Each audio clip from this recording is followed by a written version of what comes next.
그래도 맛있어. 근데 아이스니까 그냥 먹을만 한 건데 까는 거는 좀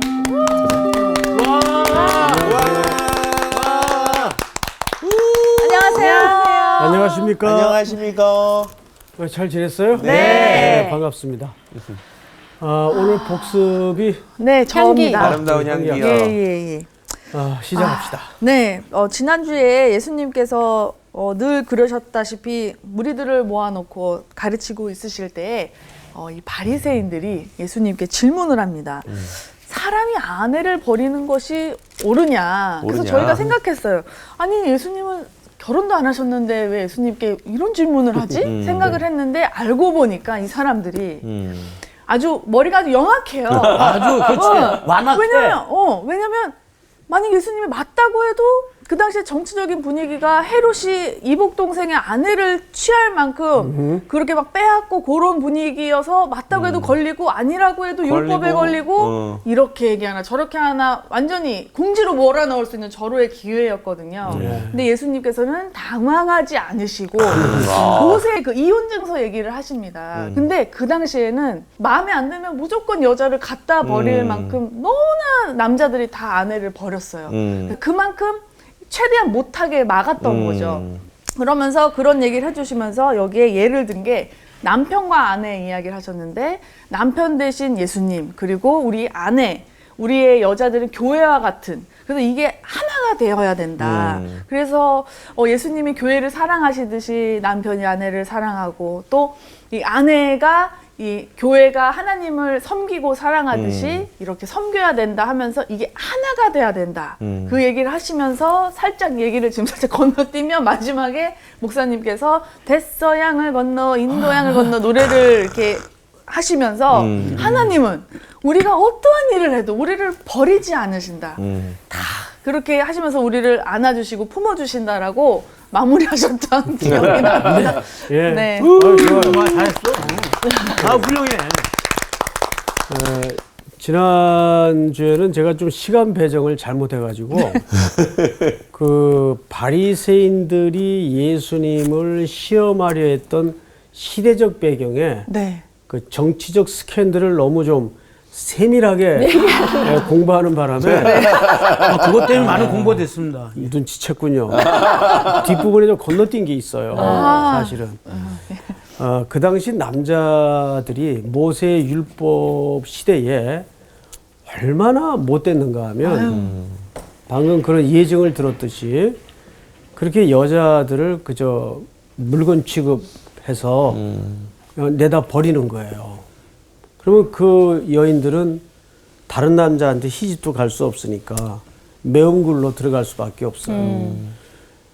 그리고 이제 율법 이후에는 이혼 증서를 반드시 써서 그것은 하나님의 본심은 아니나 그렇게 여성들이 비인간적인 비인격적인 대우를 받다 보니까 반드시 합당한 이혼 증서를 써서 내보낼 것을 이혼을 허용을 하는 거지 허락을 하는 건 아니에요. 자, 그런데 어떤 일까지 고대 문헌에는 나오냐면 이혼 증서를 써주라 그러니까 나무 잎사귀 같은 데다가 써줘요. 나무 잎사귀. 아이고. 그럼 이 나무 잎사귀가 영원하겠습니까? 아니죠. 시한이 있을 거 아니에요. 네. 말라서 부스러지면 그렇죠. 없어지는 거예요. 아유. 그러니까 여성은 영원히 떠돌이나 미아가 되고 그저 생계를 위해서 몸을 파는 그렇죠. 너무 이런 못됐다. 소굴로 들어갈 수밖에 없는 거죠. 그러니까 그 당시 어린아이와 여성 또 장애를 겪고 있는 분들에 대한 인권은 거의 없다고 해도 과언이 아닌 세상이었습니다. 아이고. 그러면서 예수님은 바리새인들의 정치적 의도로 예수님을 시험하려고 하니까 이거를 빌어서 이거를 디딤돌로 해서 예수님은 사실상 교회와 신랑이신 그리스도의 관계를 설명하고자 했던 것이 지난주 참된 메시지의 본질이었어요. 이해가 되죠, 여러분? 네. 오늘 수업 마가복음 34강 한 가지 부족한 것. 자, 그러면 이제 오늘은 17절서부터 17절서부터 넉 절만 읽읍시다. 네. 네. 우리 향기 학생부터.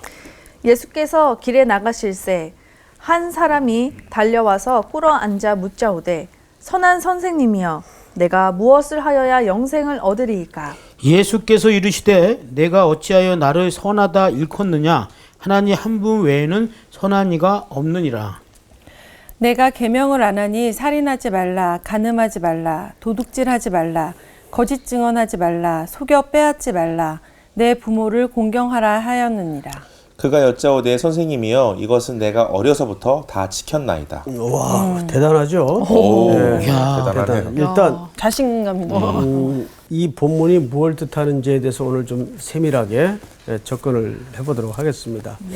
여기 한 청년이라고 소개하죠? 네. 네. 자, 그러면 이 청년이 예수님에게 나와서 물었던 질문이 뭡니까? 영생을 영생에 얻는 대해서. 방법. 그걸 어떤 식으로 물었죠? 무엇을 행위에 하여야. 대한 걸로. 무엇을 하여야. 하여야 영생을 영생을 얻으리이까. 얻으리이까.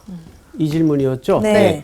무엇을 하여야 영생을 얻으리이까? 뭐 질문 자체가 나쁘진 않아요, 그죠? 사실 모든 인류의 공동의 과제와 공동의 문제는 영생에 관한 질문이라고 해도 틀린 말이 아닙니다. 지금도 끊임없이 세상의 철학은 이 문제를 논하고 있죠. 네. 자, 그러면 떼긴. 한 청년이 이렇게 돼 있어요. 네. 근데 한 이 사람. 청년의 프로필을 좀 설명을 했으면 좋겠어요. 마태는 이 청년을 젊다 그랬어요. 젊다. 마태는 젊은 청년이에요. 젊은 청년. 젊다. 그다음에 또 마가는 이 청년을 뭐라고 소개했나요? 마가는 이 청년을 부자라고 소개를 해요. 부자. 네. 이 사람 재물이 많은 재물이 거로. 많은 그렇죠? 네. 마가. 벌써 두 소개만 어우 뭐 젊고 괜찮은데요? 스펙이 뭐. 젊고 괜찮네요. 부자예요. 괜찮아요. 자매들이 혹할 금수저. 그다음에 또 누가는 이 청년의 기사를 갖다 관원. 관원이에요. 또. 관원은 뭐예요? 지위. 네. 세상의 어떤 지위를 명예까지. 가지고 있다는 다 뜻이고, 있어. 재물. 이야. 그다음에 나이. 육체적으로도 젊어. 예? 육체. 생긴 거는 안 나오는 거 보니까. 그거는 아닐 수도 있다. 요한복음만 이 기사에 대해서 침묵하고 있습니다. 요한복음만 젊고 재물이 많고 지위까지 있어요. 근데 오래 살려고 또 영생을 얻으려고 욕심 부려. 게다가 지식에 대한 진리에도 목이 말라요. 완벽하다. 이걸 이제 보통 우리가 사기 캐릭터라고. 요즘 청년들이 이걸 사케라고 그래요. 네네. 사케. 네, 사기 캐릭터라고 그래요.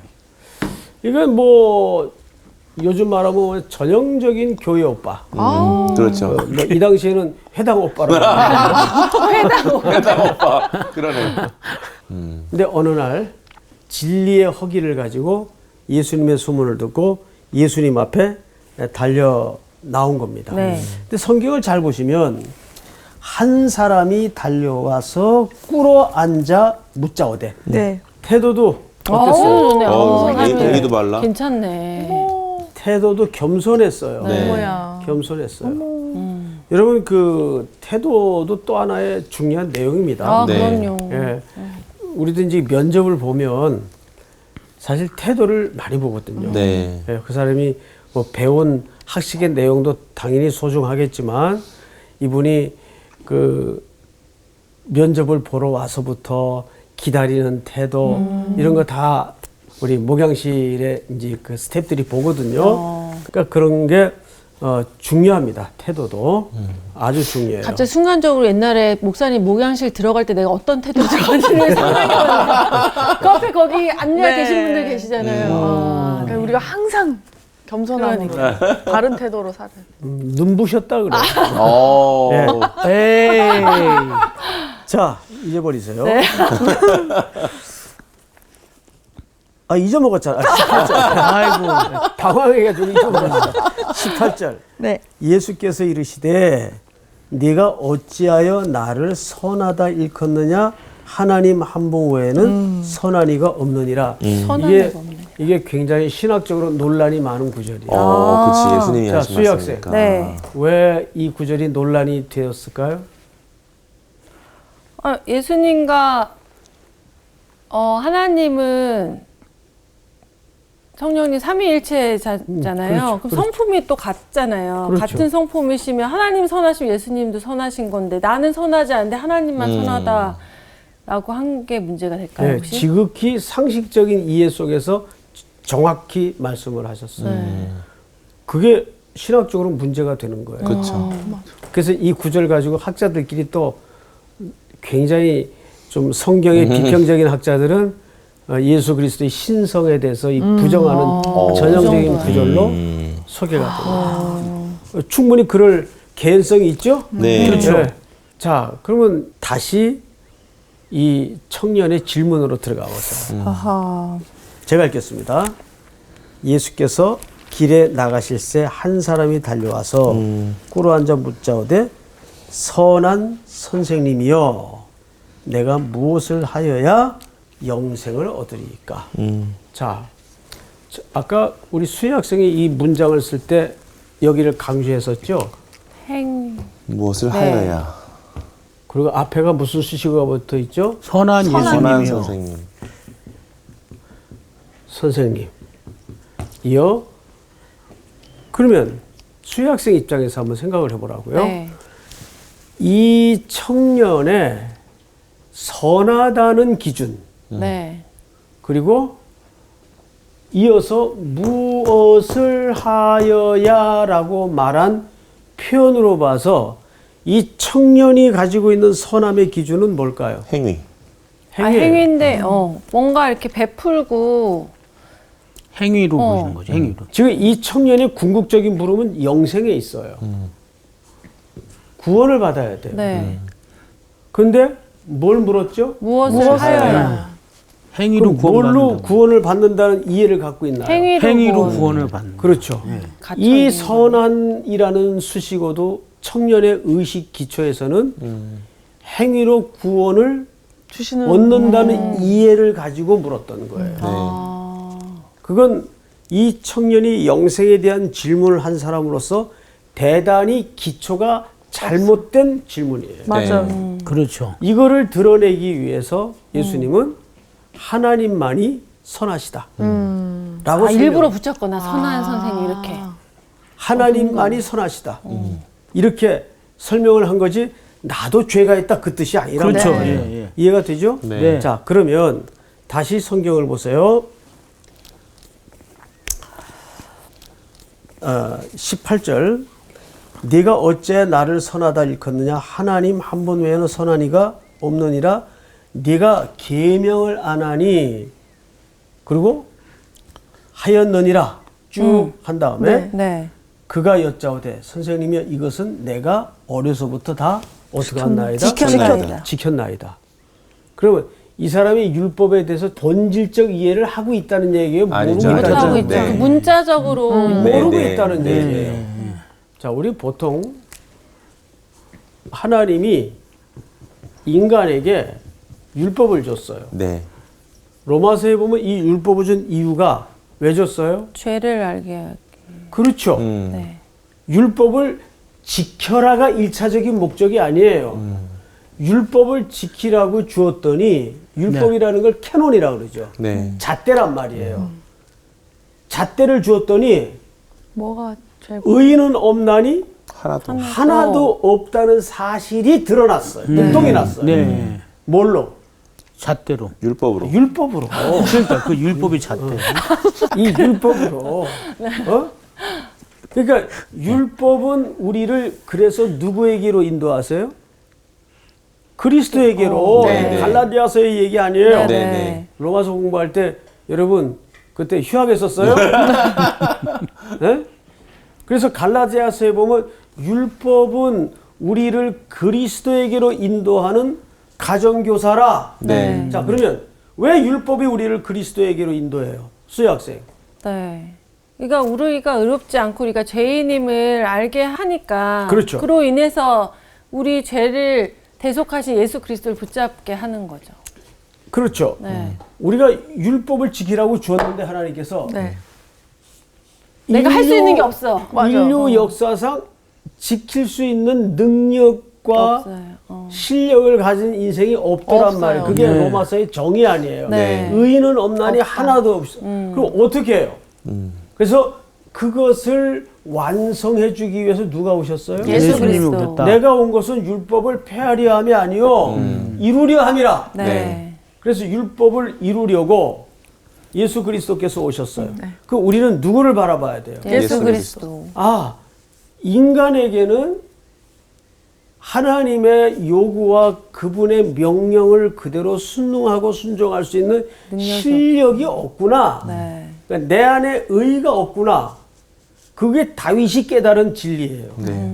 그러면서 다윗이 구약 시대에서 이미 그리스도를 보게 되죠. 아, 인간에게는 그리스도가 필요하구나. 그래서 갈라디아서에서는 우리를 그리스도에게로 인도하는 가정교사, 몽학선생이라고 그랬지 옛날에. 네, 네. 네. 네. 가정교사다. 네. 그러면 여기에 율법 폐지론자들이 또 나와요. 그러면 율법 필요 없겠네. 그 얘기예요? 아니에요. 이제는 우리가 더욱 공고히 율법을 지켜야 되는 이유가 뭐냐 하면 뭘까요? 이제는 구원을 얻기 위해서 율법을 지키는 게 아니고 내 죄를 대신해서 십자가의 헤세드의 언약의 사랑을 완성하신 예수님의 사랑에 묶여서 사랑해서 하는 거라고. 이제는 네. 사랑해서 부모 공경을 하고 사랑해서 율법을 지키는 거지. 이해가 돼요, 여러분? 네. 네. 그런데 이 청년은 지금 그걸 거꾸로 알아먹고 있다고. 네, 네, 맞아. 네? 내가 다 지켰습니다. 뭘 하기 위해서? 영생. 그렇지, 그렇지. 음. 이것이 당시 유대인들의 율법에 대한 몰 이해였습니다. 네. 지금 예수님 이걸 뒤집어 주는 거예요. 네. 한 가지 부족하다. 그것은 여러 개 중에 한 가지가 부족하다는 말이 아니고 가장 중요한 게 네가 부족하구나. 가장 중요한 게 뭐예요, 그러면? 가장 중요한 게 뭐예요? 주님만이 예수 네. 그리스도를 아는. 나의 구원이십니다. 네. 그래서 제가 어린아이 이야기를 스킵한 게 아니에요. 그 앞에 무슨 얘기가 나와 있죠? 자, 눈을 돌려서 13절서부터 수희 학생이 한번 읽어보세요. 사람들이 예수께서 만져주심을 바라고 어린아이들을 데리고 오매 제자들이 꾸짖거늘 예수께서 보시고 노하시어 이르시되 어린아이들이 내게 오는 것을 용납하고 금하지 말라. 하나님의 나라가 이런 자의 것이니라. 내가 진실로 너희에게 이르노니 누구든지 하나님의 나라를 어린아이와 같이 받들지 않는 자는 결탄코 그곳에 들어가지 못하리라 하시고 그 어린아이들을 안고 그들 위에 안수하시고 축복하시니라. 네. 자, 여기서 어린아이의 존재는 어떤 상징으로 등장했죠? 여러분, 이 시대가 어떤 시대였어요? 로마의 힘만이 정의가 되고 힘만이 선이 되는 네. 네. 그런 로마의 정권 아래 가치관이 지배되던 시대예요. 그래서 약한 건 악이에요. 맞아. 그런데 여기 어린아이의 등장은 그 시대 정신에 소위 그 시대 트렌드, 그 시대 정신에 반해서 가장 연약하고 무력한 존재예요. 네. 그런데 하나님의 나라는 이런 그런 자, 누군가의 도움 없이는 생존할 수 없는 이런 자의 것이라는 얘기예요. 그걸 설명하기 위해서 여기 어린아이가 등장을 하는데 네. 이 청년은 내가 가서 계명을 지켜라 이거 어릴 때부터 다 지켰대요. 이걸 위해서. 네. 그러면 이 친구는 모든 걸 다 갖추고 있음에도 불구하고 구원에 대한 접근이 잘못됐어. 완전히 잘못되어 있는 거예요. 네. 완전히. 이해가 돼요? 네. 자, 성경을 보십시다. 20절. 그가 여짜오되 선생님이 이것은 내가 어려서부터 다 지켰나이다. 예수께서 그를 보시고 사랑하사 이르시되 네게 아직도 한 가지 부족한 것이 있으니 가서 네게 있는 것을 다 팔아 가난한 자들에게 주라. 그리하면 하늘에 보화가 있으리라. 그리고 와서 나를 따르라. 자, 이 말이 또한 쉽지 않습니다. 맞아. 자, 우리 각자 평소 생각을 한번 좀 들어볼까요? 우리 향기 학생부터. 네. 네. 이 얘기 어떻게 이해하셨어요? 가서 다 팔래요. 네. 가난한 자한테 나눠주고 나를 따르래요. 네. 뭘 강조하고 싶은 걸까요, 예수님께서? 이거는 꼭 진짜 정말 갖다 다 팔아서 따르라는 게 아니라 네. 너가 의지할 만한 걸 다 끊고 음. 나만을 바라보고 와라. 나만 바라봐라 이 뜻 아닐까요? 오케이. 그다음 우리 성훈 학생. 저도 약간 비슷한 어떤 맥락인데요. 네.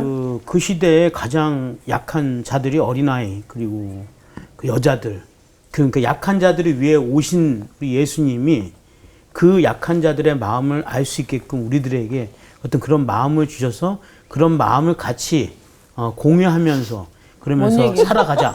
그런 설교하는 거예요. 말씀을 파는 거랑 나를 연결이 되나요? 따르라. 오케이. 같이 오케이. 따라 공유하자 이거지. 뭐 그렇게 생각했다는데 왜 그래요? 맞아, 그것도 저기 그래. 우리 저기 수혜 학생. 왜 이렇게 저도 생각할 수 향기랑 있어? 좀 비슷한데 네 학생 얘기를 좀 다 듣고. 네네네. 하나님보다 자식을 더 이뻐하면 이게 우상 숭배라고 치는 것처럼 이 사람한테는 재물이 우선순위이기 때문에 이거를 바꾸기 위해선 이거를 내려놓게 하시는 것 같아요. 광호 학생 마지막으로. 저도 비슷합니다. 자기 안에 있는 여유를 내려놓을 수 있는 게 가장 어려운 일이고 그게 실력이라고 생각할 수 있을 것 같아요. 그러니까 내가 열심히 10계명도 지켰고 열심히 살았고 충분히 내가 가지고 있는 것들이 있는데 정말 무엇을 하여야가 아니라 그분 한 분만으로 집중될 수 있기 위해서 누릴 수 있는 것들을 내려놓는 작업이 필요하다라는 말씀이 그러니까 아니에요. 지금 선생님이 설명하신 게 젊고 부자고 관원이고 이러기 때문에 이 사람은 뭐든지 이걸 해야 됩니다. 그럼 나는 이걸 할 수 있어라고 생각하고 있으니까 자신 있게 얘기하는 것 같아요. 그러니까 그것들을 의지하지 못하게 하는 이걸 과정이에요. 잘못 알고 있으니까 답은 예수님이잖아. 그러니까 그 예수님을 따르라는 거지. 자, 우선 이런 바리새인들이나 특별히 유대인들의 물질관을 좀 이해해야 됩니다. 당시 바리새인들이나 유대인들은 부의 개념을 어떻게 이해했는가를 아셔야 돼요. 아 맞아. 복 받은 사람이 돈이 많다라고 그렇죠. 생각했어요. 네. 이건 제가 한번 강의를 말씀해 했는데 주세요. 네. 유대인들은 하나님의 복을 받은 사람은 부자이어야 돼요. 맞아요. 예. 이게 유대인들의 아주 그릇된 물질관이었습니다. 그러면 당연히 복을 물질적으로 받지 못했으면 가난한 자고. 어떻게 아니, 가난한 사람이 아니죠. 죄인. 죄인이지. 죄인 취급받는 거예요. 그렇죠. 죄인이요. 네. 오늘 왜 그래요, 상훈 씨? 무슨 소리인지 알겠어요? 네. 그러니까 이런 시대적 가치관을 이해해서 본문을 봐야 돼요. 자, 그러면 이 청년의 문제는 뭐냐면 그런 물질과 그런 지위와 세상에 우리 수희 학생이 말한 것처럼 가지고 누리는 것들로 점점점 하나님의 의로운 정점에 이를 수 있다는 생각을 갖고 있는 사람이라고요. 그거 다 버려야 된다 그 말이에요. 그 말은 무슨 얘기냐면 절대 물질이 필요 없다는 말이 아니에요. 예수님은 아까 우리 처음에 답변을 주신 향기 학생이 설명을 아주 잘했어요. 그게 뭐냐면 우선순위 문제예요. 무엇을 가장 중요한 프라이어리티라 그러죠. 가치관으로 우선순위를 두느냐. 인생의 문제가 전부 그거예요. 맞아요. 그러니까 삶이라는 건 뭐냐면 신앙이라는 건 정확히 경영에 관한 문제예요. 이게 세큘러한 세속적 단어가 아닙니다. 이게 세속 단어가 아니에요. 마음의 경영은 사람에게 맞아요. 있어도. 네. 잠언서에 나오는 네. 얘기죠. 히브리 말에서 이 경영이라고 말할 때는 우선순위를 얘기하는 거예요. 첫 번째 개념이. 무엇이 더 중요하고 무엇이 덜 중요한지를 구분할 줄 아는 능력. 네. 이게 첫 번째 개념이에요. 다시 무엇이 더 중요하고 무엇이 덜 중요한지를 뭐 하는 능력? 구별할 줄 아는. 구분할 줄 아는 능력. 그리고 두 번째는 그래서 뭘 먼저 하고 뭘 나중에 할지를 판단할 줄 아는 능력을 합한 걸 뭐라 그런다고요? 경영. 히브리 말 속에는 경영이라고 말한다. 맞지. 맞죠. 그럼 보세요. 우리 인생 자체 모든 것이 저 두 가지 때문에 공부한 거예요. 정말 중요한 걸 덜 중요하게 여기고 정말 덜 중요한데 그걸 목숨처럼 맞아요. 물고 늘어지고 나중에도 될 일을 기어코 지금 하겠다 그러고 지금 반드시 해야 될 일을 미루고. 맞아. 미루고. 돈 다 벌면 걔는 나중에 나갈게요. 이게 어리석은 인생들의 전형적인 패턴 아니에요. 네. 지금 이 청년이 빠져 있는 인생의 딜레마가 그겁니다. 예? 그건 내가 다 했습니다. 이제 뭘 더 할까요? 무엇을 더 하여야 더 해야 내가 영생에 이를 수 있겠습니까? 영생이 자기의 어떤 의나 노력의 산물인 줄 안단 말이에요. 이해가 돼요? 네. 게다가 이런 지위를 가진 사람이에요. 그러니까 이 사람은 외형적으로는 도덕적으로 외형적으로 정말 퍼펙트한 사람이에요. 상위 캐릭터예요. 네. 근데 그걸로 하나님의 나라에 안 된다 그 뜻이에요. 네. 그리고 예수님 여기서 내리는 총평이 뭔지 아십니까? 이걸 다 필요 없으니까 내다 버려라. 가난한 자들에게 주어버리고 나를 따르라는 말은 나를 따르는 일을 삶의 우선 자리에 둬야 된다. 그런데 그거를 알아먹는데 얼마나 걸릴 것 같아요? 오래 걸릴 예? 것 같아. 평생. 천성에 이를 때까지 네. 우리는 그 싸움을 해요. 네. 맞아. 여러분 성경을 또 맞아보십시다. 22절 그 사람은 뭐가 많은 거로? 재물이 많은 거로. 재물이 많은 거로 이 말씀으로 인하여 슬픈 기색을 띠고 근심하며 가니라. 갔어요. 결국 갔어. 갔네. 슬픈 기색을 띠며 근심하고 희죽온 떠났어요. 떠나버렸어요. 그렇게 얘기를 해도 못 알아들었네 결국. 못 알아들었죠. 그러니까 나는 한편으로 처음에 우리 시작할 때 와 다 가졌는데 겸손하다 했는데 보다 보니까 이게 어떻게 보면은 교만한 거네. 자기가 뭔가를 그러니까 교만하다기보다는 좀 덜 중요한 거를 중요하게 생각했던. 내가 그게 요거 교만한 하면은 거예요. 그게 교만한 거야. 그게 교만한 거야. 난 몰랐어. 그게 교만한 거야. 상훈 학생.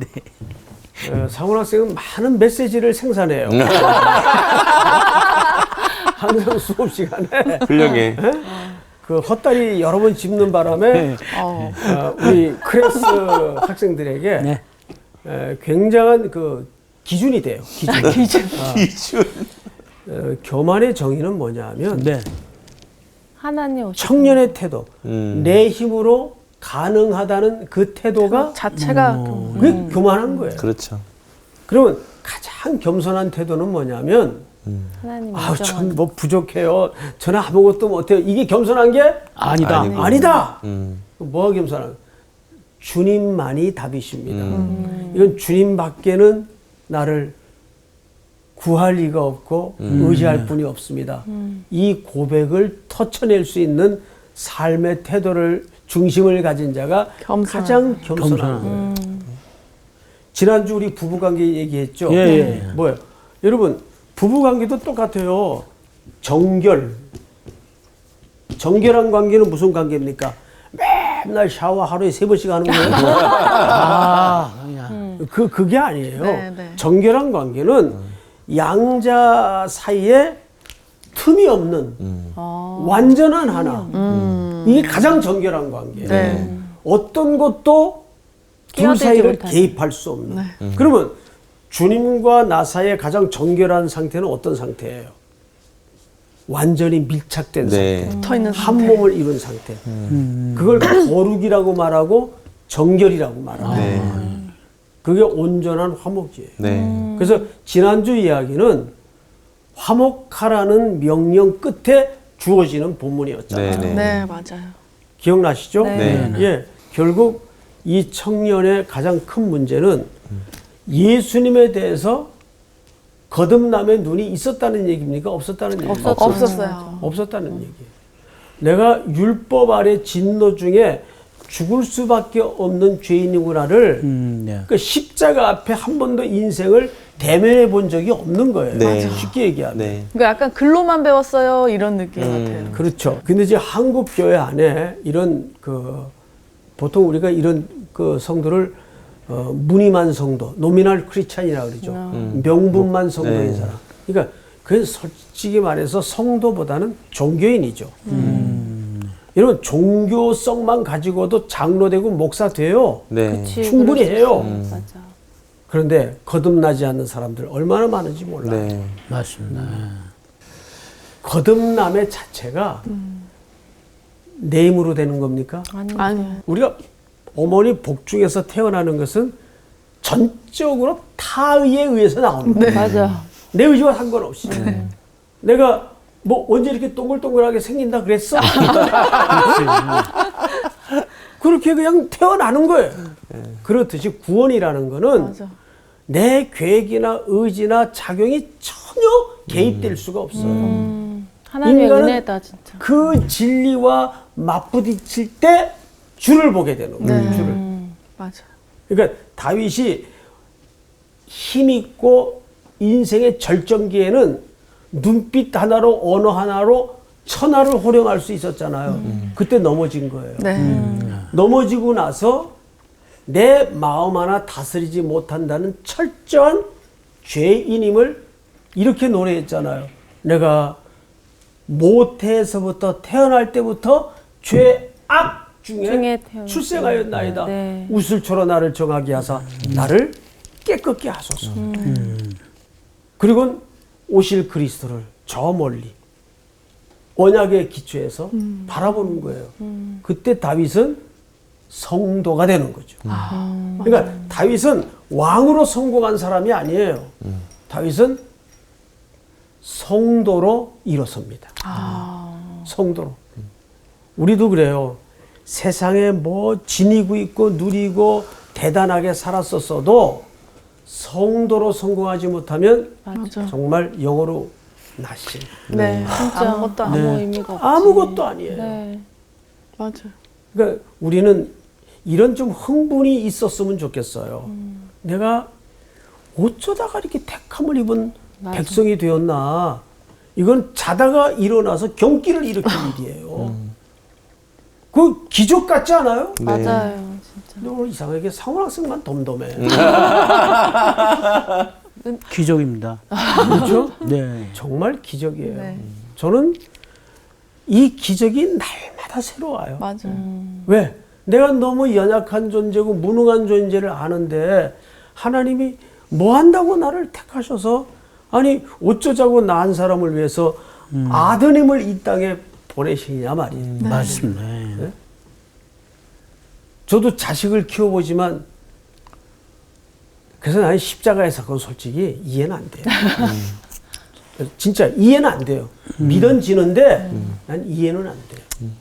아들을 내어준다는 건가. 이게 저도 어떤 이해가 건지를 안 진짜 돼요. 어떻게 아니까 이해해요? 그러니까. 이해는 안 돼요. 근데 오늘 이 청년의 문제는 누구의 문제일까요? 우리의 문제. 인류의 문제예요. 네. 여러분, 부름 받은 사람만이 주라고 부를 수 있는 거예요. 네. 부름 받은 사람만이. 네. 그러니까 내가 하나님의 자녀로 부름 받았다는 것만큼 천하를 죽고도 맞바꿀 수 없는 복은 없어요. 네. 맞아. 그건 맞바꿀 수가 없는 복이에요. 네. 그래서 예수님이 뭐라고 대답하는가를 마지막으로 보십시다.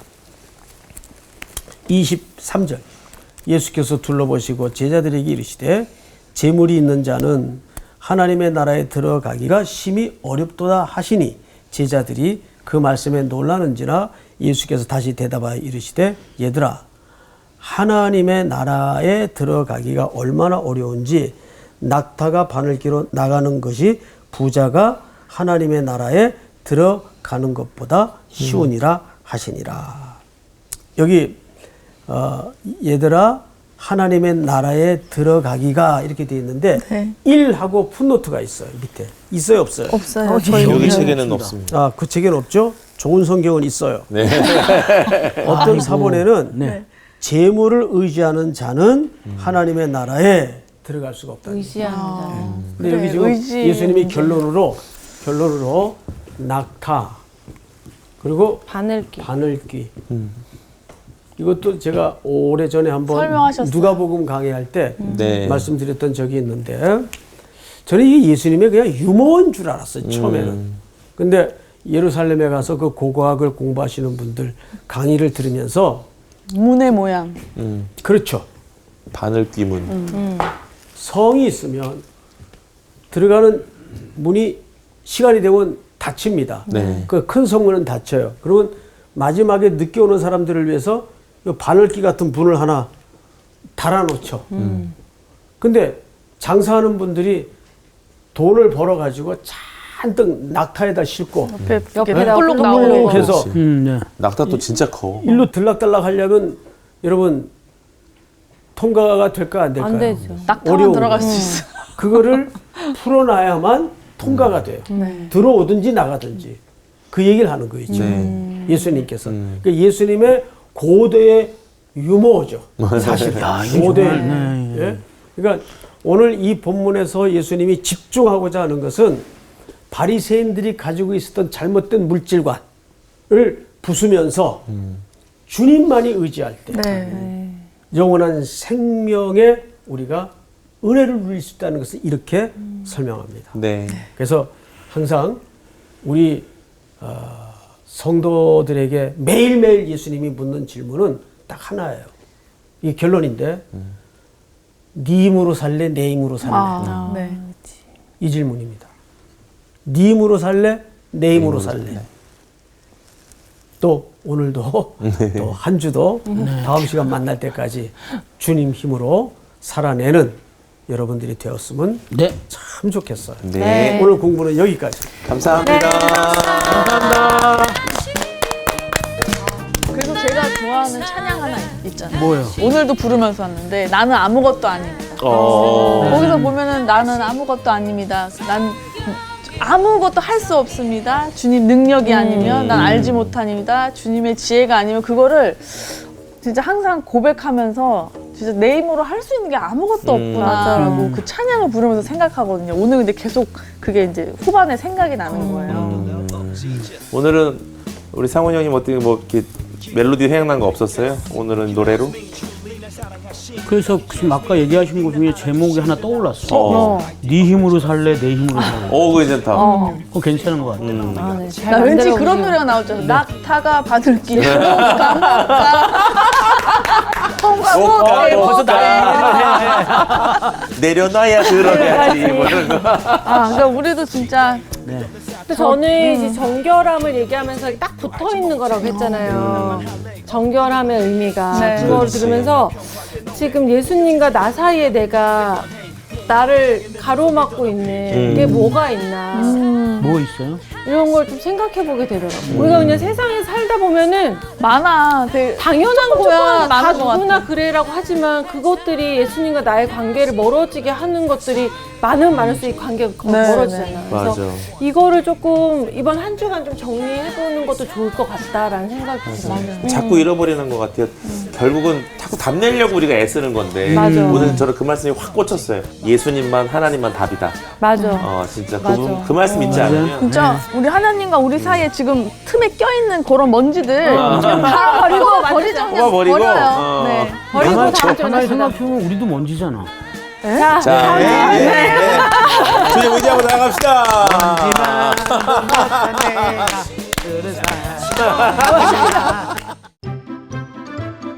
이번 주 퀴즈입니다. 선지자 미가가 활동한 시대에 유다 왕들로 알맞은 것은 무엇일까요?